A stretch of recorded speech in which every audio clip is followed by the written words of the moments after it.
Assalamualaikum warahmatullahi wabarakatuh. Selamat pagi pemirsa, apa kabar? Mudah-mudahan kabar baik. Berjumpa lagi di Hidup Sehat bersama saya Dr. Sabrina Raisa dan tentunya partner saya. Halo, selamat pagi. Saya Indra Bekti dan kali ini di studio ini, enak banget wanginya, enak banget wangi-wangi kopi gimana gitu. Pak Bekti sukanya kopi apa nih biasanya? Aku sukanya kopi susu gula aren. Wah, emang enak banget ya Kak Bekti ya, enak banget. Nah, itu untuk kesehatan kita tuh sebenarnya kopi bagus nggak sih, Dok? Nah, itu dia, kalau misalnya kopinya aja sih bagus, tapi ketika udah dicampur sama gula, creamer, apalagi tuh sirup banyak kan ya. Iya, betul. Nah, itu gimana? Hari ini kita akan membahasnya nih di tengah-tengah kita bersama Dr. Christopher Adrian, spesialis gizi klinik konsultan. Pagi, Dokter. Halo, selamat pagi. Nah, ini juga ada barista kita nih yang jago banget bikin kopi. Sampai kopi dangdut juga dia bikin. Aduh. Mas Alvin, apa kabar? Baik, kabar baik. Baiklah. Kita sebelumnya nih, sebelum kita cobain racikannya, kita ada fakta mitos nih, Kak Bekti. Betul sekali. Yang pertama, apa itu fakta mitosnya? Nah, manfaat kopi bagi kesehatan itu antara lain bisa mengurangi gangguan fungsi otak. Itu fakta atau mitos, Dok? Mengurangi gangguan fungsi otak. Ya. Fakta. Fakta. Kok bisa, Berarti Dok? kalau yang sering-sering lupa kayak gitu bisa, Dok? Nah, ada penelitiannya kalau misalnya kita mengkonsumsi kafein atau kopi dalam jumlah yang moderate, itu 2-3 portion sehari, itu pada orang yang usia lanjut justru malah mengurangi resiko untuk terjadi demensia. Gitu. Malah lebih banget dong ya. Iya, efek positifnya seperti itu. Nah. Cuman ya harus hati-hati, jangan terlalu over. Jadi konsumsi kafein itu dibandingkan orang yang tidak mengkonsumsi sama sekali. Ternyata ketika dia usia lanjut, itu kemampuan degeneratifnya itu lebih baik dibandingkan yang tidak mengkonsumsi kopi sama sekali. Wow, bagus. Tapi dengan catatan jumlah porsi yang moderate. 2-3 portion sehari maksimal. Jadi bagus ya, Dok ya. Bagus kalau gitu. Mas Alvin, cepetan aku bikinin dong. Oke. Aduh, nih. Sambil ngobrol nih ya, sambil nunggu nih ya. Aku mau tanya, Dokter.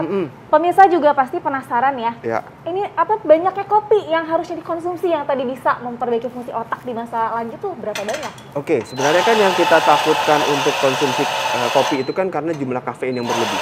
Ya. Kafein yang kita konsumsi berlebihan itu justru malah nggak bagus untuk kesehatan jantung. Oh, jadi kalau berlebihan pun juga nggak boleh? Nggak boleh. Benar ya? Oh, Jadi kalau harus- dari penelitiannya tuh grafiknya seperti parabola. Dia nggak konsumsi sama sekali, efeknya itu ya sama seperti orang yang mengkonsumsinya berlebihan gitu. Tapi kalau yang over berlebihan lagi, resikonya malah lebih jelek lagi. Jadi disarankan konsumsi kafeinnya itu moderate. Moderate Jadi ya? dibatasin kurang dari 200 mg per hari. Itu untuk kafein. Kafeinnya ya? Ya, 200 oke. mg per hari. 200 mg per hari. Jumlah gitu ya. kafein itu kan setiap kopi berbeda-beda ya. Ya, betul. Kopi robusta, kopi Betul. arabica gitu itu kan memiliki kadar kafein yang berbeda-beda. Oh, baik. Oke. Rata-rata untuk mendapatkan 200 mg kafein per hari itu kurang lebih sekitar 2 gelas lah. 2 gelas, Oh, 2 gelas berarti ya per hari. aman ya? Jadi pagi sama sore, Sore itu gitu ya. kopinya kopi hitam atau kopi campuran atau gimana, Dok? Nah, kalau misalnya kita bikin kopi kayak gini atau bikin kopi di rumah kan tergantung berapa centong yang diambil kan. Ya. Kalau misalnya saya bilang, wah 2 gelas oke, tapi dia ngambil pakai centong nasi gitu. Beda lagi. Kan beda banget kan. Oh, iya. Dalam satu kali bikin itu kurang lebih sekitar 1 sendok makan lah. 1 sendok makan ya kopinya ya. Sekitar 15-an gram sampai 20 gram gitu. Itu udah paling aman. Oke. Terus Dok, kalau misalnya kopi yang dicampur sama creamer nih kesukaan saya nih ya.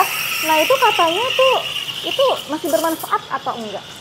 Kalau dicampur dengan creamer, Iya. Oke, sebenarnya gini, ketika kita mencampurkan creamer itu kan ingin meningkatkan rasa gurih atau kandungan lemaknya yang ada di dalam minuman kita.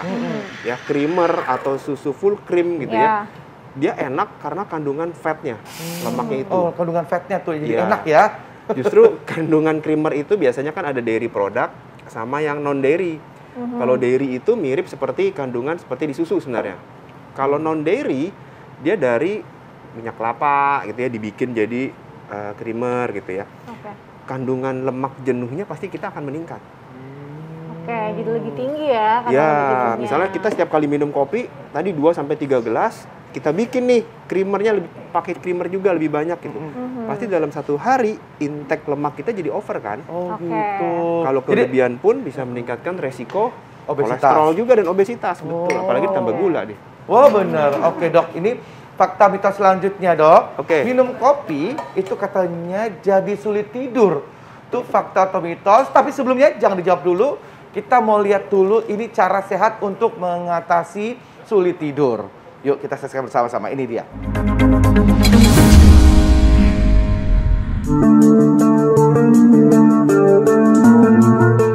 Sulit tidur umumnya dialami orang dewasa hingga tua. Sulit tidur dapat menyebabkan seseorang sulit mengendalikan emosinya hingga mudah lelah.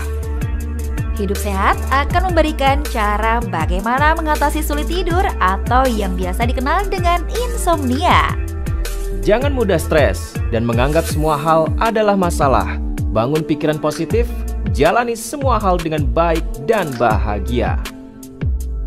Lakukan banyak aktivitas di pagi hingga sore hari, sehingga di malam hari tubuh terasa lelah. Ini akan membuat kita lebih mudah untuk tidur. Hindari minuman atau makanan yang mengandung kafein. Makanan dan minuman mengandung kafein tinggi akan membuat sulit tidur. Mandi air hangat sebelum tidur dapat membantu Anda untuk mudah istirahat. Minum segelas susu hangat dapat membantu Anda terlelap di malam hari. Tentukan waktu tidur secara teratur. Jauhkan gawai dari tempat tidur Anda. Sibuk berselancar di media sosial akan membuat Anda alami sulit tidur. Semoga cara sehat ini membantu mengatasi Anda yang alami sulit tidur. Selamat mencoba. Nah, itu dia tadi cara sehat yang untuk Anda yang sulit tidur ya.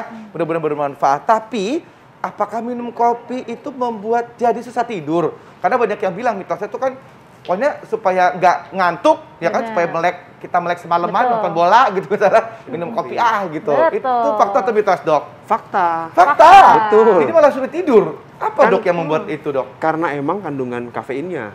Kafein itu kan bersifat seperti stimulan ya. Bikin kita tuh lebih awake, lebih melek, lebih konsentrasi meningkat, jantung lebih berdebar-debar gitu kan. Iya.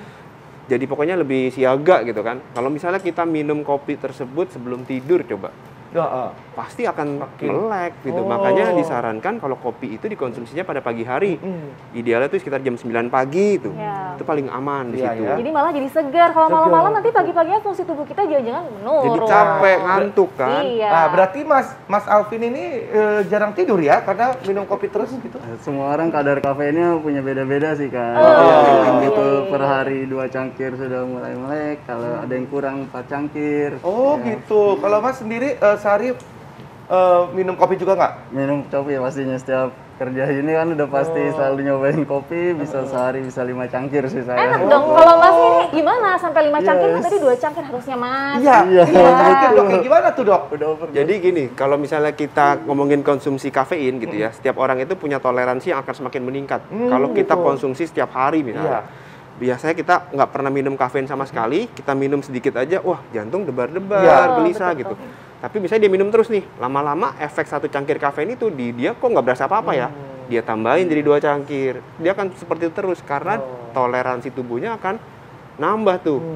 Nah, kalau semakin nambah berarti kan intake kafein kita juga pasti akan naik kan Iya. setiap hari. Dan itu yang nggak bagus untuk kesehatan kita. Oh, Mas, gitu. Aduh, hati-hati. Sehari dua aja Mas Alvin. Nah, selanjutnya fakta mitos berikutnya, Dokter. Kopi juga biasanya juga dicampur yang manis-manis ya. Salah satunya aroma juga nih, kayak dari aroma kayu manis, Dok. Nah, katanya campuran kopi dengan kayu manis ini mampu menangkal radikal bebas. Nah, ini fakta atau mitos? Tapi jangan dijawab dulu. Kita akan kembali sesaat lagi, pemirsa jangan kemana-mana, tetap di Hidup Sehat. Aku mau seruput dulu nih, nih udah dibikin sama Mas Alvin. Aduh, enak nggak Kak? Aduh ya Allah, enak banget. banget. Kan maksudnya emang ini yang lagi apa di mana-mana ada kan ya. Benar. Ada ntar kopi itulah, kopi inilah, kopi Betul. anu lah. Oh, semuanya ada kopi-kopian lucu-lucu semua dan rasanya juga beda-beda. Masing-masing punya cita rasa tersendiri gitu ya. Nah, kalau ini nih ada rasa karamel-karamelnya. Yes, tadi aku pakai sirup karamel 1 gram. Aduh, enak banget. Ini pakai sirup karamel nih, Dok. Gimana, Dok? Ini gimana, Dok? Gulanya nambah lagi Buat dong. kesehatan. Gimana tuh, Dok? Coba kasih tahu, Dok. Selama nggak ada penyakit diabetes Ya. gitu, kita harus sebenarnya ngebatasin intake sugar kita, intake gula. Oh, iya. Intake gula itu rekomendasinya kurang dari 50 gram per harinya sebenarnya. Coba bayangin kalau misalnya kita ngasih kopi gula banyak gitu ya, Iya. supaya menutup rasa pahitnya kopi, pakai gula banyak nih. Sehari minum kopinya 5 kali. Nah, intake karbohidratnya kan pasti akan berlebih tuh Ya. satu hari itu gitu. Jadi harus hati-hati sebenarnya. Kita sih sebenarnya mau menambahin kandungan gula pun juga sebenarnya oke-oke aja. Cuman kalau misalnya bicara tentang perasa atau sintetik gitu ya, kandungan karbohidrat yang di dalam sirup itu macam-macam. Ada yang glukosa, Ya. ada yang fruktosa, yang tadi saya bilang. yang Bagus bagus. yang mana tuh? Nah, kedua-duanya ini memiliki efek yang beda-beda nih. Kalau gula, ningkatin gula darah, Iya. meningkat. Kalau fruktosa, hati-hati, inteknya berlebih bisa ningkatin resiko asam urat yang naik. Gitu. Oh gitu. Jadi Nah, dokter sebentar ngomong-ngomong intek nih, saya juga butuh intek kopi nih, Mas Alvin boleh dibikinin? Ah, Boleh tadi nggak? udah Aku pengen dibikinin ini kayaknya nih, tadi. pengen pakai yang hazelnut nih, Oke, boleh siap, ya? siap. Tapi tadi kalau dokter ada fakta mitos yang belum dijawab ya, Iya. yaitu campuran kopi dengan kayu manis nih dokter, Oke. katanya mampu menangkal radikal bebas. Nah ini fakta atau mitos dok? fakta. Wow. Oke, jadi gini, kita ngomongin kandungan kopinya aja, itu sudah memiliki kandungan antioksidan yang besar, yang tinggi. Kopinya Ya kan? aja. Kopinya aja, Iya. gitu. Ditambah dengan kayu manis. Kayu manis kan memang memiliki kandungan antioksidannya juga besar. Ini kayu manis yang benar-benar kayu manis ya, bukan perasa kayu manis doang. Karena Iya, kan banyak benar. juga yang Bener-bener kayu cuman manis yang asli ya. iya, kayu manis asli, bukan cuman perasa doang Ya. sintetik. Jadi kalau misalnya dua itu kita combine, gabungkan, berarti kan kandungan antioksidannya juga pasti akan Semakin tinggi. semakin tinggi. Untuk menangkal radikal bebas memang diperlukan antioksidan yang baik.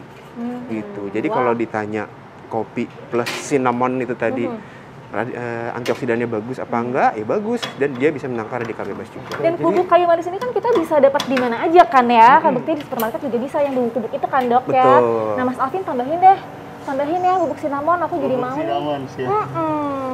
Wah luar Oke, biasa. Dok. Ini selanjutnya fakta mitos selanjutnya nih. Konsumsi kopi terus-menerus itu dapat menyebabkan pengeroposan tulang. Fakta atau mitos, Dok? Itu sebenarnya ada faktanya. Oh, ada Fakta, faktanya? iya. Wow, gimana tuh, Dok? Jadi ketika kita mengkonsumsi kopi gitu ya, itu ada penelitiannya bahwa ternyata dia membuat ekskresi kalsium kita lebih banyak dibandingkan orang yang tidak mengkonsumsi kopi gitu. Jadi kalsium di badan seseorang yang coffee drinker gitu ya, itu kalsiumnya lebih banyak yang keluar ekspresinya. Gitu. Jadi ya kalau jangka panjang hati-hati. Cadangan kalsium di badan kita itu ya pasti akan menurun. Kita bisa menanggulangi itu ya, pertama kita harus intake kalsium juga. Kedua, vitamin D kita harus tingkatkan juga dong supaya penyerapan kalsium di badan kita juga baik. Jadi kalau misalnya mau minum kopi gitu ya, kita harus imbangi juga dengan paparan sinar matahari supaya vitamin D-nya baik dan intake kalsium. Kalsium, berarti kopi susu dong kalau gitu. Kopi Gimana susu tuh dok? betul. Oh, Kopi susu lebih ya bagus bisa ya? Dok? Karena kalsiumnya di susu. Oh, Jadi iya. lebih baik daripada creamer, mendingan pakai Susu. susu. Oh gitu. Kalau misalnya takut gemuk, pilihlah susunya yang Low fat. low fat. Oh, Oke, iya. tapi dok nih kopi itu kan enak banget ya. Terus tadi bagi aku juga bikin kayak pengen mau lagi. Aku nih penikmat kopi nih. Ya. Nah ini tuh fakta atau mitos nih kalau konsumsi kopi ini dapat membuat tubuh jadi kecanduan nih. Fakta atau mitos dok? Fakta. Fakta. Oh, Wah. fakta, Seperti tadi yang Dok. dibilang jadi makin lebih gitu dok maksudnya. Ya, jadi ada yang kita bilang dengan caffeine addict ya. Ya. Jadi adiksi terhadap kopi itu. Ketika dia minum kopi rutin setiap hari minum gitu ya. Pas satu hari dia nggak minum sama sekali, dia mulai ada gejala tuh. Pusing bener. Sakit kepala, gelisah, sulit berpikir gitu, kurang konsentrasi gitu. Oh. Ketika dia minum kopi lagi, melek lagi. Nah, itu toleransi setiap orang itu kan beda-beda. Gitu. Ketika dia stop totally nggak minum sama sekali, muncul keluhan seperti orang ini ya, withdrawal kita bilangnya, withdrawal effect. Dokter itu walaupun anjuran minum kopinya udah sesuai dengan anjuran 2 gelas hari, walaupun udah sesuai anjuran juga itu tetap bisa Kalau menurut aku terjadi. sih, Kalau makanya kalau misalnya kita mengkonsumsi kafein atau kopi dalam jumlah low atau moderate, keluhan seperti itu biasanya nggak muncul. nggak terlalu. Gitu. Itu kalau udah yang kayak Mas ini termasuk apa namanya Kopi adik. addiction juga ya? Yes, 5 betul. gelas sehari loh. Soalnya ada tuntutan Ya dari ampun. kerjaan saya. Oh, tuntutan kerjaan Iya. gitu ya. Nah, sekarang kalau misalkan kopi sama es, itu es kopi gitu, itu gimana tuh? Untuk dapat kesehatannya seperti apa, Dok? Es kopi Nah, saya sebenarnya mau pesen nih. Iya. Es kopi kalau kita cuman kopi menambahkan es doang, sebenarnya nggak ada masalah. Bedanya nggak ada bedanya gitu ya dengan kandungan manfaat kopi. Tapi yang harus hati-hati adalah penggunaan tadi creamer atau susu full creamnya tadi dan pemanisnya. Itu aja sebenarnya. Itu sih. Ya. Makanya kan ada pilihan-pilihan kalau kita pesen itu ya. Ya, betul. Ada less sugar atau less milknya atau enggak ya kopi doang gitu. Kalau gitu bikin aku es kopinya deh ya. Oke, sebentar ini Mas Alvin tolongin ya Mas. Dari Terima kasih. Baik dok, kalau gitu minta tipsnya juga dok. Ini kita sebagai penikmat kopi yang sekarang ini juga lagi viral di mana-mana ya kan. Kalau minum kopi itu kayaknya tinggal pesen nongkrong aja, kita kopi-kopi dulu yuk gitu. Bener, Kopi-kopi bener, cantik gitu kan ya. Kok nggak ada sih kopi-kopi ganteng gitu ya? Iya, kenapa cantik semua ya? Iya ya. Kopi cantik. Gitu, untuk bisa mendapatkan manfaatnya dok. Dan kita harus seperti apa supaya tidak obesitas, supaya tidak jadi addiction, Supaya gula nggak naik juga gitu ya. Betul dok. Betul. Oke, jadi yang pertama kita harus batasin jumlah intake dari si kafein itu sendiri. Jadi kita harus batasin 2 sampai maksimal 3 gelas per harinya. Kalau misalnya udah 2 udah cukup ya. Karena kenapa? Karena kafein itu nggak cuma ada di kopi, Ya. ada di coklat, ada di teh juga gitu. Ya. Jadi kita harus hati-hati. Kedua, ada baiknya kita minta kalau misalnya yang udah gemuk nih, takut tambah gemuk, Ya. kita ganti dengan susu yang rendah lemak, atau cari susu yang skim misalnya yang Skim milk tanpa ya, Dok? lemak sama sekali gitu. Tapi pasti akan mengurangi rasanya. cita rasa si kopinya itu Nggak gitu, jadi nggak apa-apa enak. Demi ya, Iya. demi sehat dong. Iya. harus Terus yang usahakan. ketiga, untuk penggunaan pemanisnya lebih baik kita cari yang less sugar atau kita bisa gunakan pemanis pengganti. Dari misalnya pakai yang ada stevia atau sukralosa gitu untuk mengurangi intake kalori dari karbohidrat itu. Oh, Kurang lebih gitu. Jadinya supaya mendapatkan kesehatan bisa diatasi. Dokter Chris, terima kasih banyak ya dokter. Sama-sama. Terkait informasinya mudah-mudahan bermanfaat, kita dapat memaksimalkan manfaat kopi bagi tubuh kita. Betul. Dan kita juga masih banyak informasi kesehatan lainnya. Tetaplah bersama kami di Hidup Sehat. Enak banget loh nih.